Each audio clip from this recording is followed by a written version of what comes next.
Carbohydrates ತಿನ್ಲೇಬಾರ್ದು ಅಂತ ಹೇಳ್ತಾರೆ ವೇಟ್ ಲಾಸ್ ಮಾಡಬೇಕಾದ್ರೆ. ಫಸ್ಟ್ ಆಫ್ ಆಲ್ ಈ ಬ್ರೆಡ್ ವೇಸ್ಟ್ ಆಗಲ್ಲ, ನಾನು ಬ್ರೆಡ್ ಮಸಾಲ ಮಾಡ್ಕೋತೀನಿ. Let's get back to the video. So carbohydrates ಹಾಳ ಬಾಡಿಗೆ. ಸೊ ಕಾರ್ಬೋಹೈಡ್ರೇಟ್ಸ್ ಅಲ್ಲಿ simple carbohydrate, complex carbohydrate and fibre ಬರುತ್ತೆ.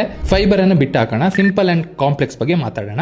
1 ಗ್ರಾಮ್ ಕಾರ್ಬೋಹೈಡ್ರೇಟ್ ಅಲ್ಲಿ 4 ಕ್ಯಾಲೋರೀಸ್ ಇದೆ. ಸಿಂಪಲ್ ಕಾರ್ಬೋಹೈಡ್ರೇಟ್ ಅಂದ್ರೆ ಈ white bread, white rice, idli, dosa ಇದೆಲ್ಲ simple carbohydrate. Fruits simple carbohydrate. Complex carbohydrate ಅಂದ್ರೆ ಓಟ್ಸ್, ಬ್ರೌನ್ ರೈಸು, ಗೋಧಿ ಹುಡಿ ಎಕ್ಸೆಟ್ರಾ. ಸಿಂಪಲ್ ಕಾರ್ಬೋಹೈಡ್ರೇಟ್ಸ್ ಬೇಸಿಕಲಿ ಬೇಗ ಡೈಜೆಸ್ಟ್ ಆಗುತ್ತೆ, ಕಾಂಪ್ಲೆಕ್ಸ್ ಕಾರ್ಬೋಹೈಡ್ರೇಟ್ ಸ್ಲೋ ಆಗಿ ಡೈಜೆಸ್ಟ್ ಆಗುತ್ತೆ. ಸೊ ವೇಟ್ ಲಾಸ್ ಅಂತ ಹೇಳುವಾಗ ಹೊಟ್ಟೆ ಫುಲ್ ಇಡಕ್ಕೆ ಕಾಂಪ್ಲೆಕ್ಸ್ ಕಾರ್ಬೋಹೈಡ್ರೇಟ್ಸ್ ತಿನ್ಬೇಕು ಅಂತ ಹೇಳ್ತಾರೆ. ಹೌದು, ಅದನ್ನ ಕನ್ಸಿಡರ್ ಮಾಡಿದ್ರೆ complex carbohydrates better. But weight loss ಬೇಗ ಆಗುತ್ತೆ ಅಂತ ಕನ್ಸಿಡರ್ ಮಾಡಿದ್ರೆ ಸುಳ್ಳು. ಸಿಂಪಲ್ ಕಾರ್ಬೋಹೈಡ್ರೇಟ್ಸ್ ವೈಟ್ ರೈಸ್ ತಿನ್ಕೊಂಡು ನೀವು ವೇಟ್ ಲಾಸ್ ಮಾಡಬಹುದು. ಬಟ್ ನೀವು ಎಷ್ಟು ಗ್ರಾಮ್ಸ್ ತಗೊಳ್ತೀರಾ, ಎಷ್ಟು ಕ್ಯಾಲೋರೀಸ್ ಇದೆ ಅದೇ ಮ್ಯಾಟರ್ ಆಗೋದು. ಸೊ ಕಾರ್ಬೋಹೈಡ್ರೇಟ್ ಸೋರ್ಸ್ ಮೇಲೆ ಜಾಸ್ತಿ ಟೆನ್ಷನ್ ಕೊಡೋದ್ ಬಿಟ್ಟು ಅದ್ರ ಸುತ್ತ ಇರೋ ಓವರ್ ಆಲ್ ಕ್ಯಾಲೋರೀಸ್ ಮೇಲೆ ಗಮನ ಕೊಡಿ.